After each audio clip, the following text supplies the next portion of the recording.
Welcome to our new video. Today we will discuss about our fifth project of 7 AI project series. जैसा कि हमने आपको कहा है कि हम 7 यूनिक प्रोजेक्ट लाएंगे, वैसे ही उनमें से एक ये है। तो दोस्तों, क्या आपको पता है कि नेटफ्लिक्स पर, जैसे नेटफ्लिक्स है उसमें 80% वीडियोस और अमेजोन पर 35% परचेज सिर्फ एक चीज की वजह से होती है। आपको पता है? नहीं तो हम बताएंगे, ठीक है। वो है उनका रिकमेंडेशन सिस्टम। रिकमेंडेशन सिस्टम आज हम प्रोजेक्ट 5 में बिल्कुल वही सिस्टम स्क्रैच से बिल्ड करेंगे। ठीक है, हम सीखेंगे कि कैसे यूजर के बिहेवियर और सिमिलैरिटी वेक्टर्स को, जैसे कि हम यूज करके कंप्यूटर खुद प्रिडिक्ट करता है कि आपको अगली कौन सी मूवी या प्रोडक्ट पसंद आने वाला है।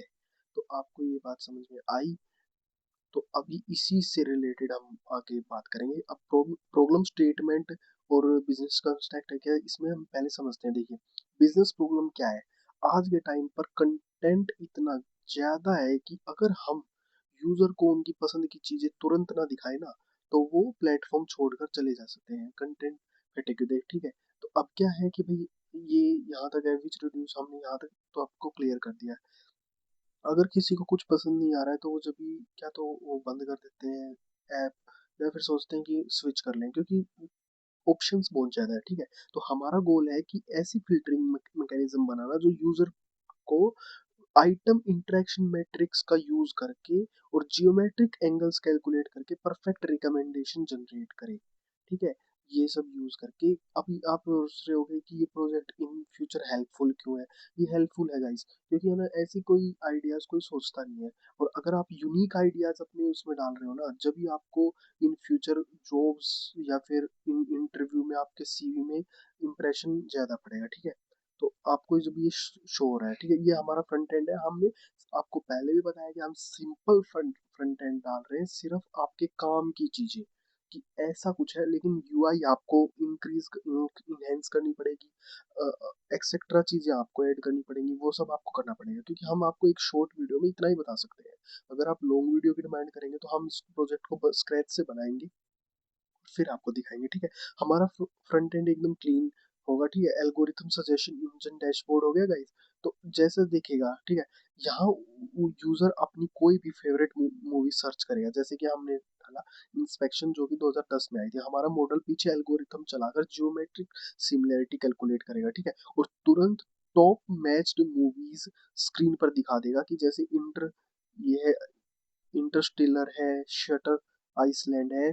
तो इसका ये है कि 94.2 ज्योमेट्रिक सिमिलरिटी, इससे सिमिलरिटी, जैसे कि अगर अब इन फ्यूचर धुरंधर चल रही है, तो धुरंधर से रिलेटेड आपको धुरंधर का कंसेप्ट अच्छा लगा, तो आप यहाँ पे धुरंधर डाल के कंप्यूटर क्लोजेस्ट वेक्टर कोऑर्डिनेट्स डालेंगे, तो वो रिलेटिव मूवीज दिखा देगा जो साउथ की होंगी, हिंदी डब्ड होंगी, लाइक दिस। ठीक है, तो अब हम पहुंचते हैं अपने टेक्निकल लॉजिक और कोड ब्रेकडाउन पे। ठीक है गाइस, तो अब वीएस कोड में भी हम इसको ओपन कर सकते हैं, लेकिन हमने आपको सिमिलर इस पे लिख के दिखाया है। ठीक है, तो अभी इसमें क्या है, डीएफ डॉट पाइवेट टेबल का यूज करके हम पूरा डाटा को एक 2D मैट्रिक्स में कन्वर्ट करेंगे।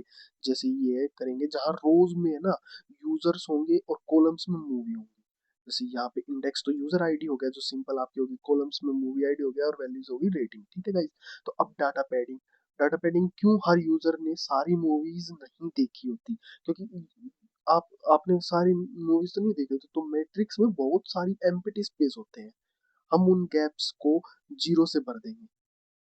अब आपको समझ में आया कि अब आपने जो मूवी नहीं देखी होंगी उनको हम structural data gaps and run directly symmetric होंगे, उनको हम जीरो से भर देंगे। ये इन कोड में है, इसको आपको कुछ नहीं करना है। आपको इससे रिलेटेड आपको कोडिंग के हम डीप बता रहे हैं, क्योंकि इन फ्यूचर अगर आपको इंटरव्यू पूछ ले तो आप बता सके। ठीक है गाइस, तो अब ये क्या है, कजिन सिमिलैरिटी। इसमें क्या होता है, ये मैथमेटिकल चेक करता है कि दो यूजर या आइटम्स के वेक्टर के बीच का एंगल कितना कम है। एंगल जितना कम, रिकमेंडेशन उतनी सॉलिड। आप ये पार्ट स्किप कर सकते हैं अगर आपको थोड़ा कम समझ में आ रहा हो, क्योंकि लेकिन ये डीप डाइव है। डीप डाइव हमने इसलिए बताया कि इन फ्यूचर आपको हेल्प हो। ये टेक्निकल लॉजिक है और कोड का हमने ब्रेक डाउन किया है, जो कि आप यूज करेंगे। ठीक है, तो अब हम चले जाते हैं core project architecture matrix, language Python scikit learn pandas matrix libraries हो जाएंगी, स्ट्रीमलिट फॉर उसको इनहेंस करने के लिए, मतलब कि आप जिस पे आप चलाएंगे, ठीक है। एस्टिमेटेड डेवलपमेंट 3 से 5 दिन का होगा। Why AI make it easy to build, क्योंकि एआई भी इसको इजी कर सकता है बनाने के लिए। आपको आइटम्स मैकेनिज्म्स फोल्ड करने पड़ेंगे, ठीक है। तो अब क्लास, अगर आपके क्लास में आपसे इंटरव्यूअर ये जरूर पूछ ले कि भाई इन क्वेश्चन जो हमने जो मेन क्वेश्चन लाए हैं, ठीक है, कोल्ड स्टार्ट प्रॉब्लम क्या होती है।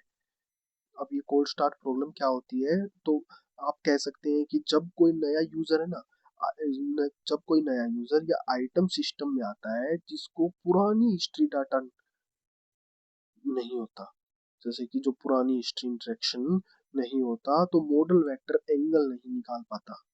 इसे ठीक करने के लिए गाइस, जैसे कि अब अगर पुरानी हिस्ट्री नहीं निकाल पाता, तो इसे ठीक करने के लिए हम शुरू में ट्रेंडिंग या पॉपुलर आइटम्स रिकमेंड करते हैं। अगर अब एकदम कोई कोल्ड स्टार्ट आ गया, वो आ गया यूजर, नया यूजर, तो हम उसको रिकमेंडेड शो करते हैं ताकि वो उस पर टिका रहे, वो देख ले, उसको स्टार्ट करे, ठीक है। अब कजिन सिमिलैरिटी मैट्रिक्स, क्योंकि ये रो वॉल्यूम पर नहीं बल्कि इंटरेक्शन के पैटर्न और डायरेक्शन पर फोकस करता है, चाहे डॉक्यूमेंट या रेटिंग का स्केल कुछ भी हो, ठीक है। ये टू वेक्टर्स वॉल्यूम पर नहीं बल्कि इंटरेक्शन के पैटर्न और डायरेक्शन पर फोकस करता है। अब क्योंकि डायरेक्शन और इंटरेक्शन से ही तो हमें उसका रिव्यू का पता चलेगा ना, जब भी तो वो सजेस्ट करेगा आपको, ठीक है। तो पोर्टफोलियो को ये मतलब बहुत ज्यादा 10 बाई 10 बनाने के लिए इसमें मैट्रिक्स फैक्टराइजेशन, एसवीडी या के नियरेस्ट नेबर के एन एन का यूज करें ताकि बड़े डाटा पर मेमोरी क्रैश ना हो। आप ये दोनों यूज कर सकते हैं। के एन एन जिसकी फुल फॉर्म होती है के नियरेस्ट नेबर, आपने पढ़ा भी होगा। और जैसे कि हमारे पास भी इसमें है, आप इसको स्टॉप करके इसका स्क्रीनशॉट भी ले सकते हैं, ठीक है। तो और एक और था कि एसवीडी में मैट्रिक्स फैक्टराइजेशन होता है guys, ठीक है। अब आप इसको रिज्यूमे में कैसे लिखेंगे, तो आप इसे रिज्यूमे में लिखेंगे, design a collaborative filtering recommendation engine using user item metrics and cousin similarity metrics to handle data sparsity inside a streamlit web interface। तो इससे भी आप अच्छा, आपका इम्पैक्ट पड़ेगा, इन फ्यूचर आपको हेल्प मिलेगी, तो आपको सजेशन अच्छे मिलेंगे। हाँ, आपसे आपके ये प्रोजेक्ट देख के वो रिकमेंड करेगा कि हाँ भाई इस बंदे ने कुछ तो कर रखा है। जो इतनी हार्ड हार्ड क्वेश्चंस, आप ये बात याद रखिए, अगर कोई हार्ड चीज आप लिखते हैं ना, अगर आपको उसके बारे में पता है, तो उस इंटरव्यूअर को, एचआर को, रिक्रूटर को के पास क्वेश्चन नहीं होते, क्योंकि उनको भी एक बेसिक नॉलेज देखते हैं। वो कई बार आपके सीवी में से ही उठाते हैं चीजें कि इसने क्या क्या कर रखा है। तो अगर आपके पास ये है कि आपने हार्ड टॉपिक डाल रखा है लेकिन उसका बारे में आपको पता होना चाहिए, ठीक है, तो आप इसको कर सकते हैं, ठीक है गाइज। इस वीडियो में यही था, मे भी आपको आइडिया हमारा अच्छा लगा होगा, ठीक है। तो नेक्स्ट वीडियो के लिए बने रहिए।